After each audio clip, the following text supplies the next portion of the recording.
자, 이번 영상에서는 여러분들과 어떤 걸 가지고 계산을 해볼 거냐면, 이번에는 이제 9예요. 드디어 최적으로 남았어요. 근데 여기도 똑같이 최적전환 밀도라고 하는 자체가 로 제로로 주어져 있어요. 여기는 로의 제로예요. 이렇게 주어져 있는데, 여기도 균일하게 분포를 하고 있대요. 그리고 그 9의 반경은 A라고 이렇게 줬어요. 그러면 구도 자체는 바깥에는 지금 점선으로 그린 건 가우스면이에요. 가우스면 자체는 서로 끊어지면 안 돼요. 전체를 감싸야 돼요. 하지만 여기에다가 똑같이 실선으로 그려놓으면은 9의 면하고 잘 구별이 안 가서 지금 점선으로 가우스면을 이렇게 알아보기 쉽게 그린 것 뿐이에요.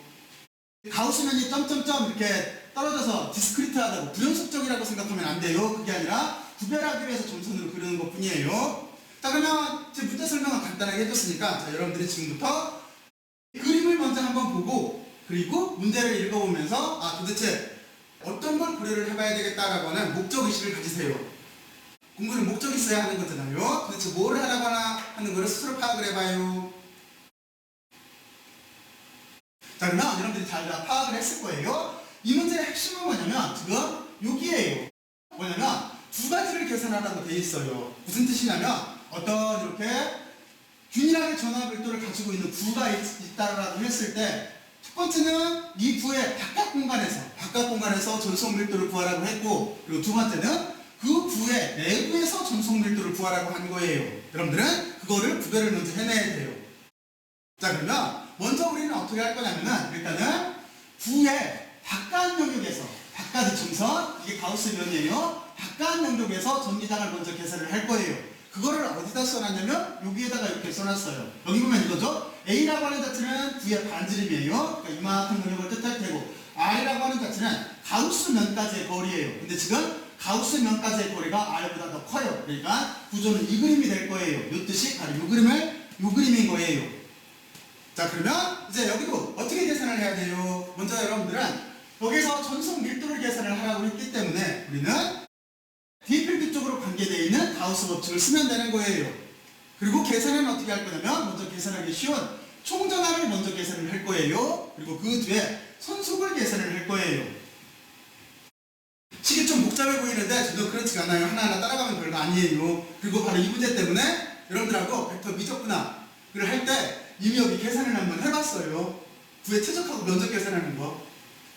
자, 그러면 먼저 여기 구의 총전압을 먼저 계산을 해볼까요? 그러면 총전압이라고 하는 자체는 이게 최적이기 때문에 틀림없이 최적전압 밀도를 부피에 따라서 전체를 다 적분해주면 될 거예요. 그런데 문제 조건에서 뭐라고 그러냐면 최적전압 밀도를 로 제로라고 했어요. 그러니까 로 제로가 최적전압 밀도의 값인 거예요. 그런데 최적전압 밀도는 스칼라량이에요. 스칼라량이기 때문에 일단은 앞으로 빼놓고 나서 여기 앞으로 이렇게 빼놓고 나서 적분 텀을 고려를 할 거예요. 여기까지 따라왔죠? 자, 그런데 여기서 어떤 생각을 해야 되는 거냐면 제가 여기를 읽으면서 최적이라고 하잖아요. 구 같은 최적이에요. 최적이라고 하는 자체는 여기가 삼중적분 형태로 이렇게 돼 있을 거예요. 근데 이 적분의 요소가 우리가 육면체 그러면 dx, dy, dz겠지만 여기가 지금 9예요. 그러면 여러분들은 그 최적의 요소를, 미소 요소를 부좌표계에 있는 요소로 써줘야 되는 거예요. 그랬을 때 우리가 전전 시간에 한 몇 주 전이네, 몇 주 전에 유도를 거기에서 보게 되면은 최적전압 요소가 어떻게 되는 거냐면 r제곱의 sin 세타의 dr, d세타, d파이 값으로 이만큼 요소를 갖는다라고 했어요. 여기는 여러분들이 부좌표계 쪽을 다시 한번 찾아봐서 한번 거기를 살펴봐요. 그러면 거기에서 제가 이만큼 나온다라고 하는 걸 증명을 하고 있어요. 그래서 이만큼 부분이 여기에 있는 dv라고 하는 미소 최적 요소인 거예요. 부좌표계일 때. 그럼 여기까지 물리전개가 이해갔죠? 자, 그리고 우리는 어떻게 해야 되는 거냐면 이제 구간을 정해야 돼요. 근데 여기가 변수가 r이 있고 세타가 있고 파이가 있어요. 그러면 이 r이라고 하는 자체는 지금 어깨부터 여기까지 팔의 길이에요. 9를 머릿속으로 떠올리면 돼요. 그리고 여기에 세타라고 하는 자체는 이 팔을 위쪽으로 천장 방향으로 들었다가 발끝 방향으로 이렇게 내리는 거예요. 그러면 여기서부터 여기까지 내려갔기 때문에 반원이 될 거예요. 그러면 여기는 0에서 파이까지 움직이는 게 되는 거예요. 그러니까 0에서 파이까지라고 써주면 되는 거예요. 그리고 d파이라고 하는 자체는 뭐냐면 이 반원을 한 바퀴 돌려야 되는 거예요. 그래야 9가 되는 거잖아. 그렇잖아요? 바로 그래서 이쪽은 0부터 2파이까지 이렇게 되는 거예요. 여기까지 이해갔죠? 자, 그러면 여러분들 여기까지 잘 이해를 했을 거예요. 그리고 이 문제를 풀 때 핵심은 뭐냐면, 핵심은 여러분들은 이게 물리학인 거예요. 파라기를 결정을 할 때 제가 중음학과는 9를 만들 때 0부터 R까지라고 이렇게 놨어요. 했어요. 이렇게 말을 했어요. 그런데 실제 지금 여기에 의미 자체는 뭐냐면 전하가 있는 데까지예요. 그렇죠? 여기 총전하라고 하는 자체는 가우스면 안쪽에 있는 전하인 거예요. 그러면 여러분들은 어떻게 정의를 해줘야 되는 거냐면, 지금 가우스면이라고 하는 자체는 구의 바깥 공간으로 이렇게 잡았을지 몰라도 전하가 있는 데는 어디까지인 거냐면 구의 표면까지일 거예요. 이만큼까지 전하가 분포를 하고 있을 거예요. 그러니까 여기 구간 자체를, 이 구간 자체를 이쪽에서 설명하면, 여기를 따왔을 때 설명하면은, 그러니까 0부터 전하가 있는 데까지, 그러니까 전하가 있는 데까지는 구의 반지름까지 A라고 쓴 여길 거기 때문에 0부터 A까지라고 써줘야 되는 거예요. 그리고 나머지는 위에서 했던 논리하고 똑같아요. 여기 이해 갔죠? 여러분들 여기를 반드시 이해를 하고 있어야 돼요. 다시 한번 설명할게요. 우리는 가우스면을 지금 점선으로 잡았어요. 점선으로 잡았는데 여기 위에 최적을 적분을 할 때 의미 없이 적분하면 안 돼요. 이 최적을 적분하는데 이 최적을 어떤 최적인 거냐면, 여기 보면은 총 전하의 최적인 거예요. 그러면 전하가 있는 데까지는 구의 표면까지일 거예요. 그래서 여기를 0부터 A까지로 잡고 적분을 해줘야 돼요. 그러면 나머지는 적분하는 게 똑같아요. 뒤쪽부터 해보면은 여기는 2파이가 나올 테고, 이쪽은 적분하면 뭐 나와요? 여기는 2가 1, 2 할 때 2가 나올 테고, 여기는 A가 들어가는 거죠. 그러니까 3분의 1의 A의 색승이 나올 테고, 그리고 이쪽은 로 제로가 아까 상수값이라고 했던 요값이 있으니까 우리는 그 값을 다 해서 이렇게 계산을 하게 되면은 로 제로에 3분의 4파이 A의 3승꼴로 이렇게 쓸 수가 있어요. 여기가 전하가 분포하는 데까지 거리라는 걸 명심을 해야 돼요. 의미를 부여를 해야 돼요. 자, 그래서 첫 번째 총 전하에 대해서 우리는 값 자체를 찾아냈어요. 그러면 두 번째는 뭐겠어요? 이 전하가 바깥 공간에서 봤을 때는 선속을 만드는 거예요. 그렇잖아요? 등호를 중심으로 우리는 안쪽에 있는 전하를 지금 계산을 한 거예요. 그리고 바깥에서 우리가 관찰을 했을 때 바깥 공간에는 전기장의 선속이 있는 거예요. 그러니까 여러분들은 전기장의 선속을 계산을 하면 돼요. 그러면 전기장의 선속은 어떻게 쓰면 되는 거냐면, 여기가 디필드니까 크기와 방향으로 쓴 거예요. 그리고 첨자 R은 뭐냐면은 지금 방향 자체가 R 방향으로 분포를 해서 그래요. 디필드 방향이. 이 표면을 수직으로 뚫고 나올 거잖아요. 그러니까 이게 방향 자체가 여기가 R 방향이기 때문에 R 방향으로 이렇게 써준 거예요. 그리고 뒤에 있는 미소 면적 벡터도 마찬가지예요. 지금 구의 표면에 여기에다가 미소 면적을 잡고, 그러면 거기에 직각 방향이기 때문에 DS의 벡터 방향, 미소 면적 벡터 방향도 이렇게 쓸 수가 있어요. 크기와 방향으로 쓸 수가 있어요. 그리고 여기 계산하면은 이거는 1이 나온다는 걸 여러분들이 이제 몇 번 했으니까 다 알 테고, 여기를 이렇게 결정을 하게 되면은 이쪽은 우리가 스칼라 값으로 바뀌었어요. 그러면 이만큼 뜻하는 게 뭐예요? 면적 적분인 거예요. 그러면 여기는 면적 적분이기 때문에 다시 고려를 해줘야 되겠죠. 우리가 부적표기를 배울 때 면적 적분이라고 하는 자체는, 그러니까 지금 여기에다 한번 그려봐요. 지금 여기가 9니까 이렇게 곡선으로 되어 있는, 이렇게 곡선으로 되어 있는 조그만 미소 면적을 잡으면 될 거예요. 바로 그 면적은 우리가 어떤 식으로 계산을 했냐면, 우리가 R 제곱에 사인 세타에 D 세타 D 파이 값이 있었어요. 하여튼 이렇게 나왔었어요. 그래서 이 값을 이제 적분을 해주면 되는 거예요. 구간은 어떻게 될 거냐면은, 세타는 위에서 내리는 거니까 0부터 파인 거고, 여기 D 파이라고 하는 자체는 한 바퀴 돌아가야 되니까 0부터 2파이까지 적분을 해주면 되는 거예요. 그래서 이렇게 구간을 잡고 적분을 해주면 돼요. 그러면 4파이 R 제곱이 나와요. 여기서 계산했던 거하고 똑같아요. 단지 여기는 거리 적분이 있는데 여기는 거리 적분이 없이 표면이니까, 표면 적분인 거니까 이렇게 적분을 해주면 되는 거예요. 자, 그러면 이제 두 가지 다 답을 찾아냈어요. 그래서 구조는 이렇게 되는 거예요. 안쪽에 있는 총전하가 전기장의 선속을 만든 거예요. 그러니까 여기 구하가 두 가지는 서로 같을 수밖에 없어요. 그래서 우리가 구하라고 하는 게 전속 밀도를 계산하라고 했으니까 먼저 전속을 계산을 하게 되면은, 여기는 전속은 여기서 나눠주게 되면은 값 자체가 지금 여기서 거리에 대한 텀으로 이렇게 남죠? 값이 이렇게 남게 돼 있어요. 그리고 그 뒤에 우리가 전속 밀도를 계산을 하라고 그랬어요. 전속 밀도라고 하는 자체는 벡터예요. 벡터니까 단위 벡터를 이렇게 부여를 해주면 되는 거예요. 그리고 단위 벡터 방향은 지금 우리 D필드가 전속 밀도가 가는 방향 자체가 구의 표면을 뚫고 나오는 방향이고 이 방향은 지름 방향인 거니까 우리가 R로 이렇게 붙여주면 되는 거예요. 그래서 이렇게 전속 밀도를 구했어요. 그리고 혹여라도 만약에 전기장을 계산하시오라고 했다면 전개를 계산하시오라고 했다면 여러분들은 여기에다가 유전율로 나눠주면 되는 거예요. 유전율만 추가해서 나눠주면 되는 거예요. 그러면 우리가 구하려고 하는 장은 다 계산을 한 거예요. 자, 그러면 조금 복잡해 볼지 모르겠는데 논리가 똑같아요. 논리가 똑같기 때문에 여러분들은 여기 몇 번만 따라가면 되는 거예요. 자, 그러면 여기까지 여러분들이 한번 이해들을 먼저 해봐요. 제일 중요한 거는 실험 모델을 이해를 해야 돼요. 도대체 어떤 조건인지를. 그리고 가우스면을 잡고 가우스면에다가 등호를 이렇게 그리고 안쪽 인이라고 쓰고 바깥에다 아웃이라고 써요. 그리고 안쪽에는 지금 전하가 있는 거예요. 이거예요. 바깥에는 여기를 뚫고 나오는 플럭스가 있는 거예요. 저 두 개가 같다라고 볼 수밖에 없어요. 왜냐하면 안쪽에 있는 전하가 바깥 공간에 선속을 만든 거기 때문에 이게 포인트예요. 여기만 잘 이해를 하고 있으면 나머지는 산수계산밖에 안 돼요. 자, 그러면 여러분들이 잘 이해를 했을 거라고 생각을 하고 마지막 남아있는 또 다른 문제로 가보죠. 왜냐면 지금 하나밖에 계산을 안 했어요.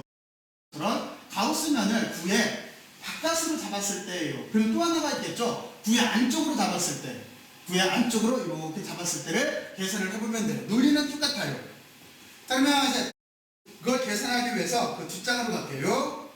자, 그러면 이번 영상에서도 여러분들이 지금 여기 두 번째 R이 A보다 작을 때를 계산을 하는 건데 앞에서 논리하고 똑같아요. 그러면 먼저 조건을 먼저 이해를 해야 되겠죠. 어떤 거냐면 지금 보면은 A가 9의 반지름인데 9의 반지름보다 가우스면까지의 거리가 작다라는 소리예요. 그러니까 A까지 반지름이 9가 이만큼 있다고 한다면 점선으로 그린 가우스면은 이 9의 안쪽에 있을 수밖에 없어요.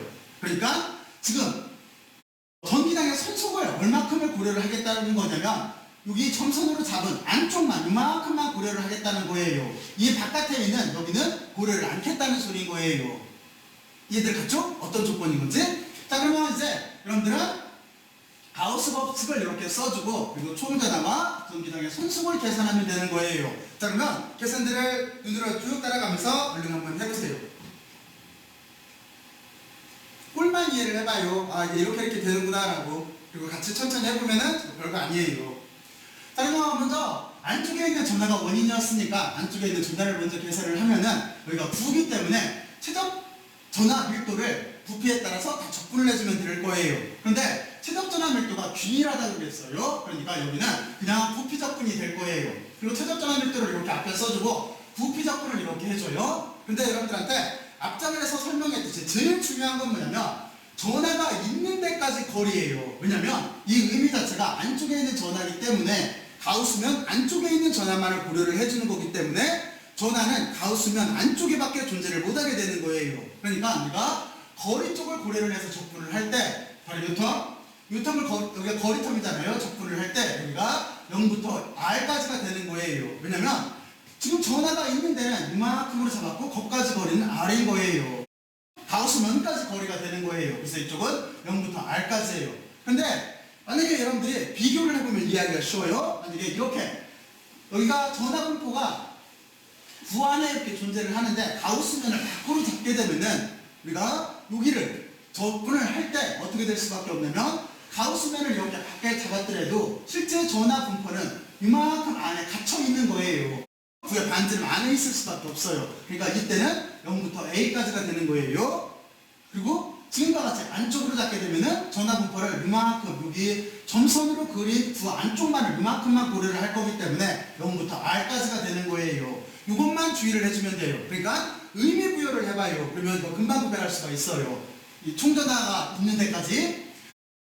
그래서 여러분들은 바로 그렇게 접근을 하게 되면은 아무튼 논리가 똑같아요. 논리가 똑같고 저 거리의 통만 전하가 있는 데까지니까 여기 R까지 이 안쪽 부만을 고려를 해준다는 점으로 이렇게 나오게 돼 있어요.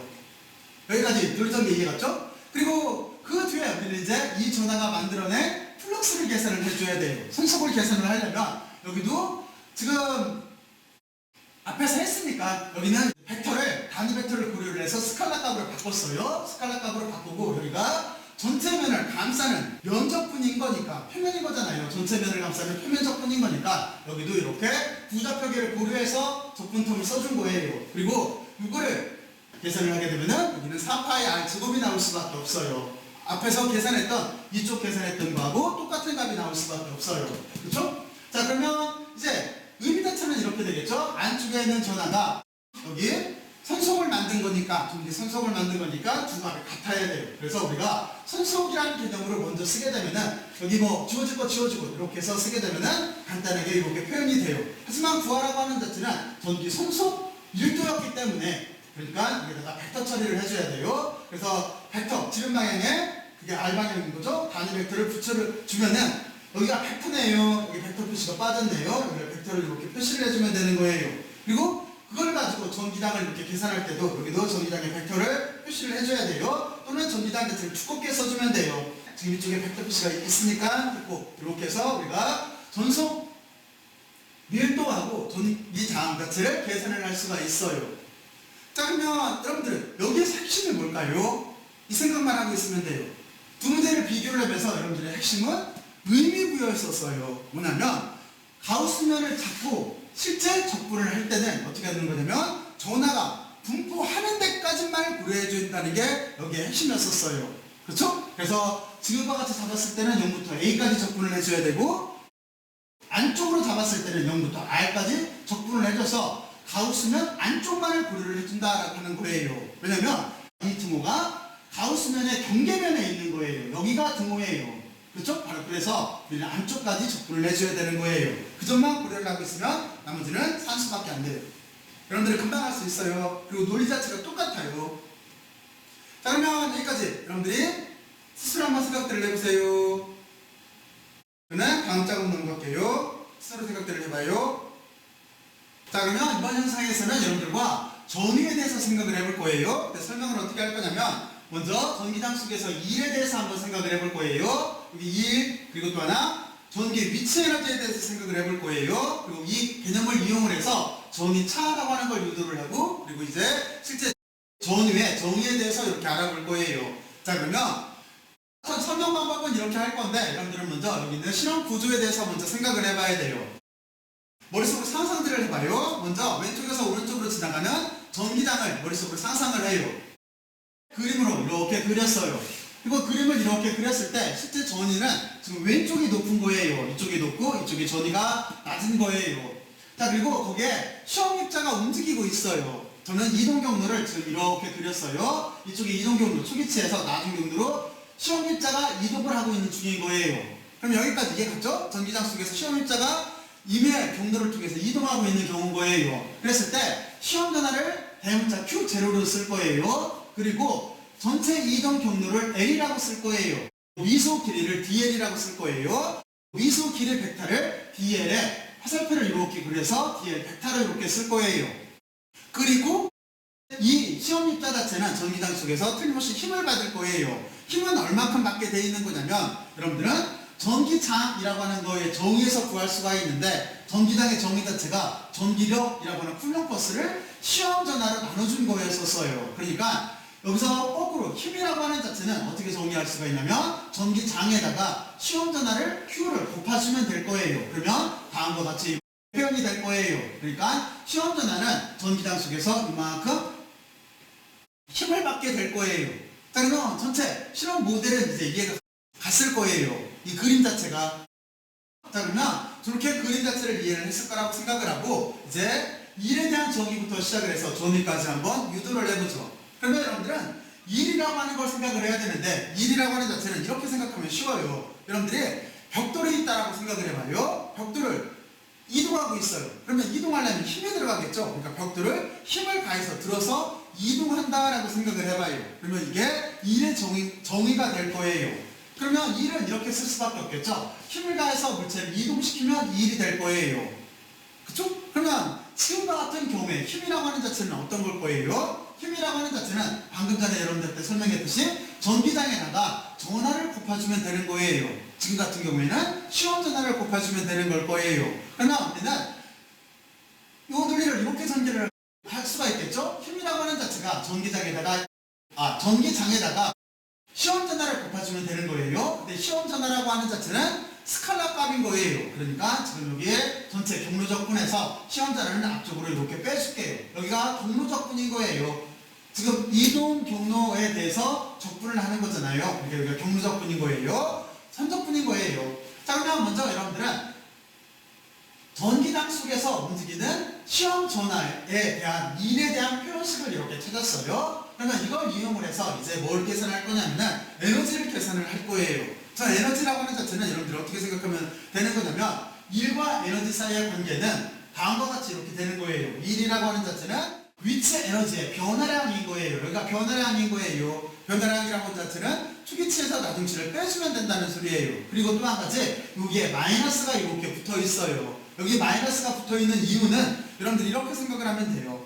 지금 만약에 여기는 지금 상자를 들어올린다고 생각을 해봐요. 이 상자를 일정한 힘을 가해서 천천히 들어올리고 있어요. 그러면 제가 들어올릴 때 변이 방향은 지금 위쪽 방향일 거예요. 하지만 이 물체의 가해지는 중력 방향은 아래쪽이에요. 그래서 이게 서로 방향이 반대이기 때문에 마이너스가 붙는다라고 이해를 해두면 여러분들이 활용하기가 편해요. 잘 생각이 나요. 자, 그러면 여러분들은 이제 전기 위치 에너지와 일 사이의 관계를 찾아냈어요. 그러면 일을 위해서 정의를 했기 때문에 이 일 자체를 여기다 이렇게 대입을 하게 되면 다음과 같이 전기 위치 에너지에 대해서 쓸 수가 있어요. 여기까지 논리 전개할 수 있죠? 자, 그리고 그 뒤에 전위차라고 하는 걸 구할 거예요. 전위차라고 하는 자체는 이건 정의예요. 전기 위치 에너지를 시험 전화로 나눠주면 되는 거예요. 그러면 전기 위치 에너지는 어디에 있어요? 여기에서 구했지? 그러니까 여러분들은 방금 구한 전기 위치 에너지라고 하는 자체를 이렇게 넣어서 시험 전화로 나눠주면 되는 거예요. 그러면 시험 전화가 주어져서 없어지겠네. 그래서 이렇게 시험 전화가 제외된 전기장만의 형태로 쓸 수가 있어요. 이게 차의 정의가 되는 거예요. 여기도 차예요. 나중체도 추기치가 있잖아요. 나중체도 추기치를 빼주면 되는 거예요. 이렇게 전기 위치 에너지의 차, 다시 말해서 전위차에 대한 표현식을 이렇게 썼어요. 자, 그리고 실제 전위라고 하는 자체는 이제 이 설명을 할 건데, 실제 전위라고 하는 자체는 어떻게 정의가 되어 있는 거냐면 무한대에서 내가 관찰하려고 하는 R이라고 하는 지점으로 전화를 끌고 오는 거예요.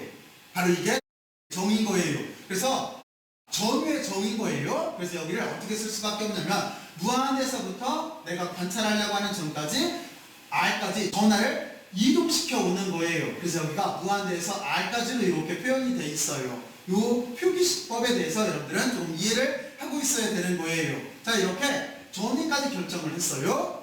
그리고 나서 이제부터 뭐를 할 거냐면은 다음 PPT부터 다음 영상부터 어떤 걸 설명을 할 거냐면 이 전위에 대해서 먼저 계산하는 방법에 대해서 설명을 할 거예요. 그리고 실제는 이 전위 자체가 지금은 적분 형태로 전기당을 적분하는 형태로 써져 있는데 전기당 입장으로 쓰게 되면 어떻게 되겠어요? 전기당 입장으로 쓰게 되면은 전위를 미분하면 되는 거잖아요. 그러니까 실제 전기당이라고 하는 자체는 전위의 기울기가 되는 거예요. 이걸 뭐를 이용해서 증명을 할 수가 있냐면 전에 스토크 법칙 배웠던 거 생각나요? 바로 그거를 이용을 해서 전기당과 전위 사이의 관계를 유도해낼 수가 있어요. 그러면 전기당은 전위의 기울기다라고 하는 개념 자체가 나와요. 바로 이렇게 논리 전개를 시키고 그 뒤에는 전위를 계산하고 이제 전기당 사이의 관계를 계산을 해서 여러분들은 실제 문제에 적용을 시키기 시작을 할 거예요.